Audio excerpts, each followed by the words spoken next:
I work at a rest stop diner in a town people pass through as quick as they can on their way to something or someone better. It's called Lucky's, which is a little ironic because if you've ended up here, you're anything but. And if you stay too long, the dust settles. Working at Lucky's, you never see the same license plates twice, or faces for that matter. I've lost count of the amount of times the answer to my "where you heading" has been anywhere but back. The lights flicker more often than not, and the jukebox sometimes spits out songs that aren't on the index cards. But the coffee's hot, and most people who try them say the pancakes are the best they'll ever have. And I'm inclined to agree. The embroidered name tag on my uniform reads Isabella, but that ain't even close to my real name. It was my mom's. Lucky's has been here a long time. I wear it because I like hearing her name said by other people. It's like she's still here, still coming up in conversation. Like she might walk through the door any second and isn't buried in the cemetery just past the strip club.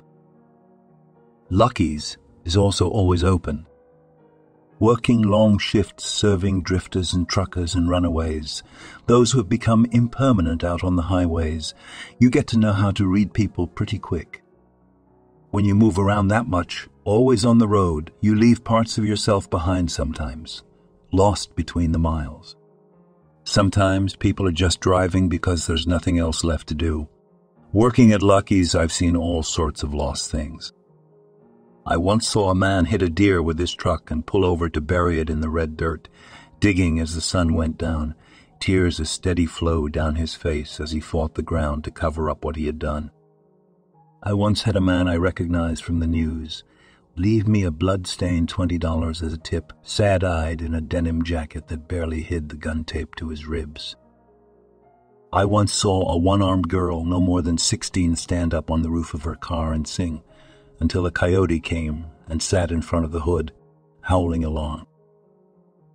I once saw 2 women fistfight in the parking lot in the night outside, until one was spitting blood and teeth, and then they kissed in the blue lights of the police car that happened to pass them by, faces lit up red and shining.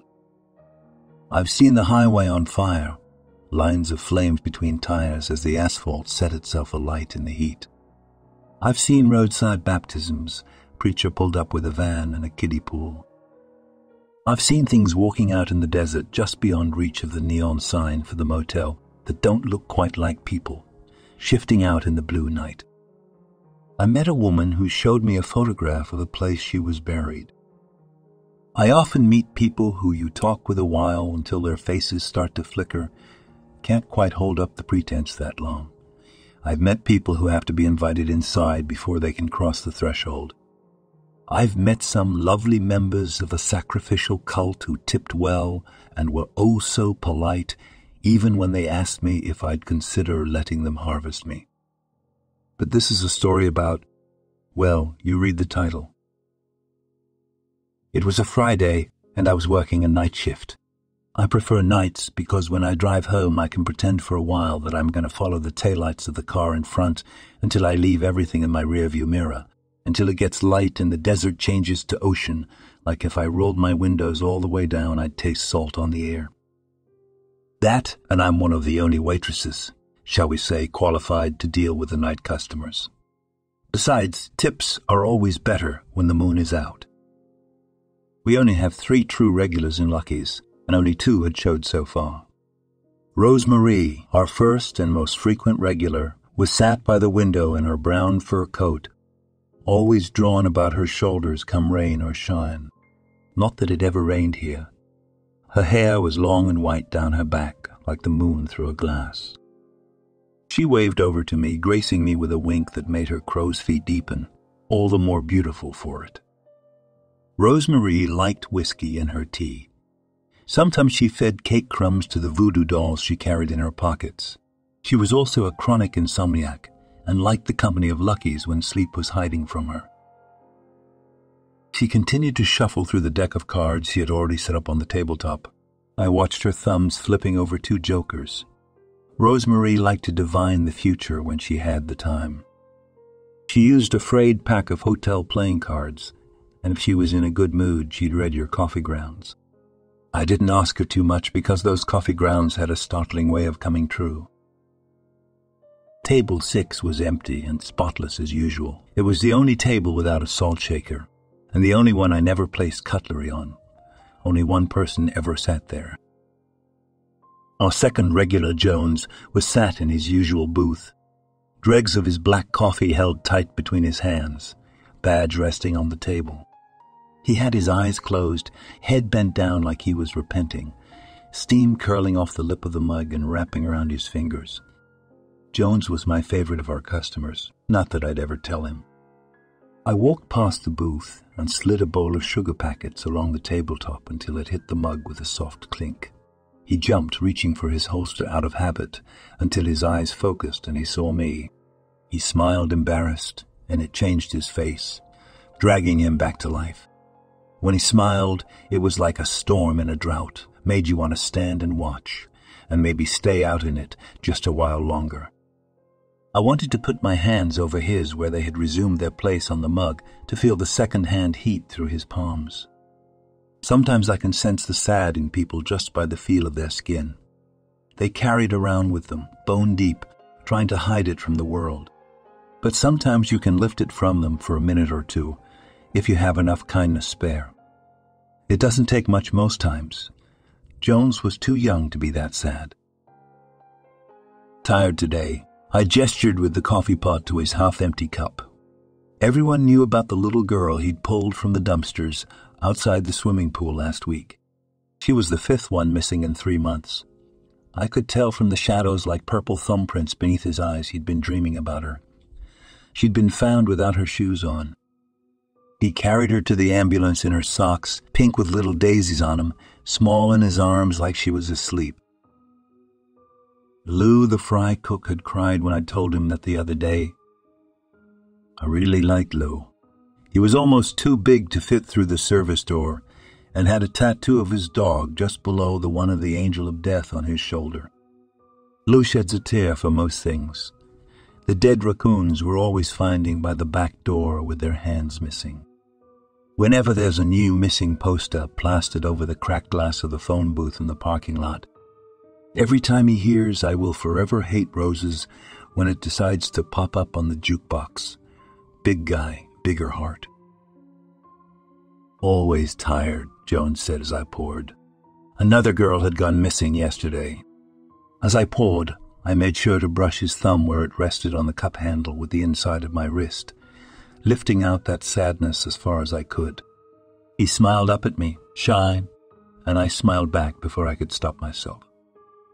I walked on to the next booth, 2 truckers with faces that had seen too much sun. One was showing the other the photos of his new baby in his wallet. He had tobacco-stained teeth, a scab on his cheek and wind-chapped lips, and his smile was the most beautiful damn thing as he talked about his kid, lit up like Christmas morning. He showed me too as I refilled his coffee, and I stayed and talked to them a while. The other trucker, with gold back teeth, told me how he'd used to drive pigs, but couldn't handle the guilt when he handed them over to the slaughterhouse. Said he'd look right into their pink faces through the slats, and their eyes looked right back, bright and pleading like they knew what he'd done. Said he still dreamt about them. Now he drove freezers of seafood, specialty deliveries for fancy hotels. He'd never seen the ocean. Lou slammed the bell from the depths of the kitchen, and I got back to work, taking orders from a woman with a Labrador who ordered hot dogs for them both, and 3 teenage boys in their blood-stained varsity jackets in the corner who had $10 between them and asked for as many waffles as they could get. They often came in on full moons, leaving their bikes chained up in the parking lot. They were always hunting something, with their baseball bats, backpacks filled with bullets and their daddy's guns. But they were nice kids, so I always gave them extra scoops of ice cream. Besides, I knew they needed the energy because when they were hunting they had to run fast. Real fast. There used to be 4 of them. I cleared the table from the 2 women at the next booth on my way back. They looked to be twins, both dressed in long silk skirts and hiking boots, red hair piled up messy on top of their heads. Neither acknowledged me, not out of rudeness, but because they were too preoccupied, packing up their bags, overspilling with maps and notebooks. I spied a roll of duct tape and a bottle of vodka in there too, along with some stakes and crucifixes. They were deep in conversation, waving their hands, and I caught a little of it as I stacked their empty glasses, lipsticked around the rims. "I know where I buried him, Sylvia. You don't know jack shit. We dug for hours, and my mom always taught me eavesdropping was rude, so I left them to it and headed into the kitchen. But I got the sense that wherever they had left, whoever he was, he certainly wasn't there no more. I felt like telling them, but like my mom said, it's not polite to listen to other people's conversations. You never know what you'll wish you hadn't heard." Lou was dancing to the radio, swaying his hips to Sugar Hill as Dolly sang down the wires. He waved at me with the spatula he was using as a microphone. Carlos handed me a plate of pancakes. Carlos had worked here so long he'd known my mom and was the only one who knew my real name. He sometimes came with me on the weekends to change the flowers on her grave. He always brought her desert flowers, growing from the same earth she was. Carlos was also the only one who knew the recipe for the Lucky's pancakes, and the only one that could cook them right. On days when he wasn't working, we had no pancakes, simple as that. That was just the way it went. I'd learnt that the hard way, but that's another story. Along with the pancakes came a warning. "He's back," he gestured through the doors. "Table 6.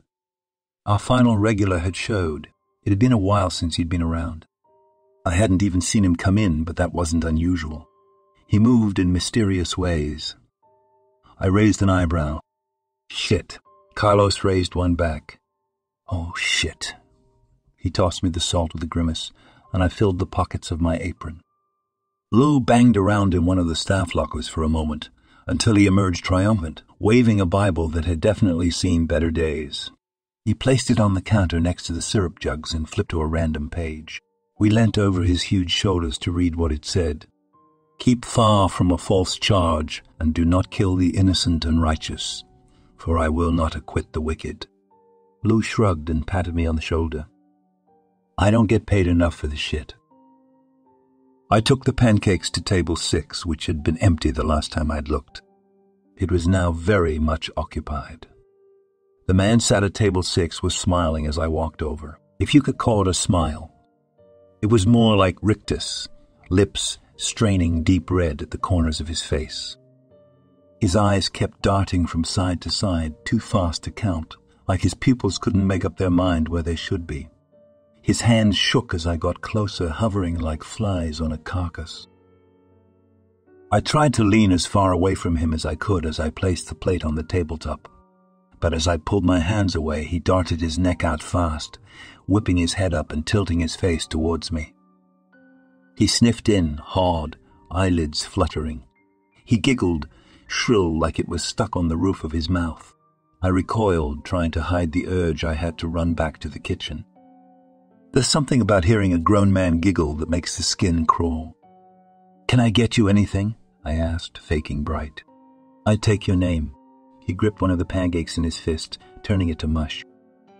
I tapped the name tag on my uniform.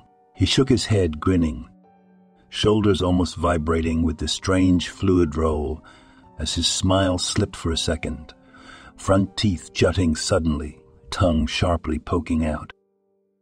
Filth was caked under his nails, red like the dirt on the sides of the road. Then he was smiling again, swaying slowly from side to side, feral in his hunting jacket. His hair hung in greasy strings around his ears like blonde rat tails, and they swung with him back and forth. "Isabella, it don't suit." He suddenly slammed his hand up to his face, shoveling the crushed pancake into the gaping hole of his wide mouth. I jerked back. The movement was so sudden. I shoved my hands into my apron, reaching for the salt, and his eyes narrowed. "There's no need for that," came a voice from behind me. It rolled across my shoulders, deep to the bone. "Mr. Prince." I turned to face our third regular, relief mixing with fear in a swirling pit in my chest. Kinda like that feeling you get at a fairground in midsummer when you've been on a carousel too long and part of you knows you need to get off. But the other part doesn't want to leave because you know as soon as you stand still, you're gonna be sick. Mr. Prince had that effect on people. Mr. Prince was dressed, as always, in his black pinstripe. His Stetson was darker than the night outside, and his boots shone like they were wet. If you didn't notice the upside-down crucifixes embroidered daintily onto his custom lapels, you'd think he was just a man with money, maybe mixed up in something a little shady like oil or pharmaceuticals. He was handsome by the way of his jaw, with his bone-white smile, but his black sunglasses were balanced on the bridge of his nose, silver-rimmed and gleaming, hiding his eyes as usual. When he spoke, it was a drawl, dragged up from the depths of the South. "I'm sorry for my acquaintance. He's a little—" Mr. Prince glanced at the man sat at table 6 as he panted with his tongue hung out like a dog. Overexcited. Mr. Prince sat down and the lights above the booth flickered. He tilted his hat back on his head and the jukebox coughed and skipped, and suddenly Robert Johnson was on and singing about that damn crossroad again. Mr. Prince popped a Marlboro Red between his teeth and pushed the window open a sliver with the knuckles of his left hand. The silver pentagram ring on his wedding finger clacked against the glass. Mr. Prince smiled, the way snakes do when they're watching you from the grass on their bellies. The cigarette was now smoking between his teeth, although he hadn't moved. Besides, Leroy ain't the type for salt. He's just a man. He looked him up and down, and his top lip curled, barely. He turned to Leroy. "I see you started on my pancakes, but what's the point of good food if it ain't for sharing?" Leroy giggled that strange high sound that made me want to run and shook a little. Everything about Leroy made me nervous, fight or flight getting ready to flood my system. Mr. Prince handed Leroy a menu. "Order whatever you want." He leant forward and the lights flickered. Leroy ordered 4 cheeseburgers and a glass of milk. "Well, if that's all," I managed. I could feel Leroy's eyes clinging to my back as I left. Rosemarie waved me over before I could get back to the safety of the kitchen. "I wouldn't worry about him, darling." She crossed herself and tapped the card on top of the pile. Jack of spades. It had its eyes scratched out, but not by Rosemarie. It looked like it had been printed that way for years. We won't be seeing him again. She wasn't talking about Mr. Prince. She cupped my cheek and I leant into it, her hand rough with age, but warm. I could tell she thought I looked tired. She paid for her tea and toast and walked out into the warm night, waiting outside the doors. I finally made it back into the kitchen and was immediately attacked. Cold water doused me in the face and I threw up my arms on instinct, trying to protect my hair. Lou aggressively squirted me in the face with the spray bottle we also kept in the staff locker, the kind you use for tending houseplants. Ours was filled with holy water. "Lou, Jesus fucking Christ, get off," I sputtered, and he sprayed me again. I spat holy water out, dripping down the front of my dress, and wiped it from my eyes, makeup running a little. I grabbed the bottle from his hands. "I think I'm good. I wasn't really mad, though. Better safe than sorry, especially when it comes to possession." "Sorry, just checking." Lou sheepishly handed me a dish towel. He was a foot taller than me, and a decade older, and I hid my smile because he was twisting the toe of his boot back and forth like a little kid been kept after class. Carlos kept his eyes firmly fixed on his hands as he started flipping patties, but I could sense him holding back a laugh, desperately clenching his teeth. I narrowed my eyes and aimed the spray bottle at him. "Maybe you need some too," I threatened. Lou snorted, and then Carlos was laughing, and I was too, and that heavy feeling that had hovered over us since Mr. Prince had walked in lifted. Sometimes when things get too dark, all you can do is laugh. Mom always said that when shit gets rough, you can either choose to laugh or cry. I never saw my mother cry. It was coming up on 3 in the morning as I took the burgers back to table 6. Leroy visibly drooled and clapped his hands as I walked over. I put the plate in front of him as quick as I could, but as I pulled back, his head darted forward, and he licked the inside of my wrist. His tongue was long and wet against my pulse. I recoiled like I'd been bitten, and he laughed, shrill and manic. "You taste better than they will," he said, grinning and gesturing to the burgers. Mr. Prince watched this unfold, calm and unreadable, like the sky before summer lighting burns down a tree. I frantically wiped my arm on my apron, but I could still feel that tongue on my skin, as if I'd left my hand in his mouth. I fought off the tears that suddenly burned at the corners of my eyes, because something told me Leroy would enjoy them just a little too much. I shuddered and cleared Mr. Prince's plate. "Tell Carlos the pancakes were good as hell," he said from behind his sunglasses. Then he chuckled, low and raspy, as if something he'd said was funny. He popped another Marlboro between his teeth, and it started to glow as Leroy shoveled meat down his throat. I tried not to gag as I watched it clog beneath his long nails. I walked by Jones on my way back. He waved me over, eyes creased with worry. He ran a hand over his face as if he was trying to wipe all the bad things away. "Is he bothering you?" He gestured over to Leroy, who was rocking back and forth drinking his milk. Jones suddenly looked so tired, uniform creased as his face, looking 50 instead of his 22. "Nothing I can't handle." I shook my head and thought about Rosemarie. We won't be seeing him again. It felt like hours waiting for Leroy to finish. I took the order of a man with a butterfly tattooed on his neck and some truckers pouring Jim Beam into their coffee. They asked me for an extra cup, which they placed at the empty seat in their table. "For absent friends," they said. I cleaned down the countertop, restocked the sugar packets, and took out the trash, ignoring the man in the rabbit mask that often waits out by the dumpsters. As long as you don't look at him, he doesn't bother you. I refilled coffee cups and took the orders of the large group of biker girls that came in, leather-clad and road-weary. At 3 a.m., Mr. Prince stood. Leroy had licked his plate clean and was sitting still, staring up at him with his teeth bared in a smile, hands gripping the tabletop so hard his knuckles were going white as milk.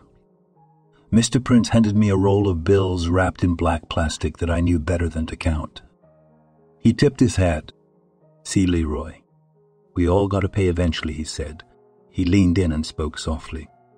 "For I will not acquit the wicked," he smiled.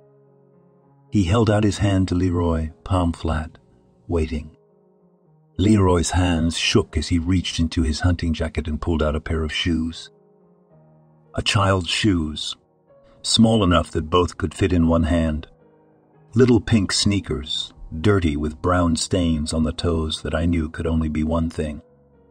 Mr. Prince considered them a moment under the lights and shook his head. He seemed like he was sorry before he handed them to me. "For your man over there. Tell him to dig deeper where they looked last." He nodded to Jones, who was watching us, his badge gripped in his hand. But Jones knew better than to come over. Mr. Prince turned to Leroy and grinned around his cigarette. "We've got a ways to go. The road we're taking. They say it's paved with good intentions." He chuckled, and I felt sick to my stomach. He took Leroy's hand like a child, and they walked out into the night, warm and waiting. The doors swung shut behind them, even though nobody had touched them. The jukebox sputtered, and Chris Rea was on, singing about that road again. I placed the shoes on the table by Jones' empty coffee cup and passed on the message.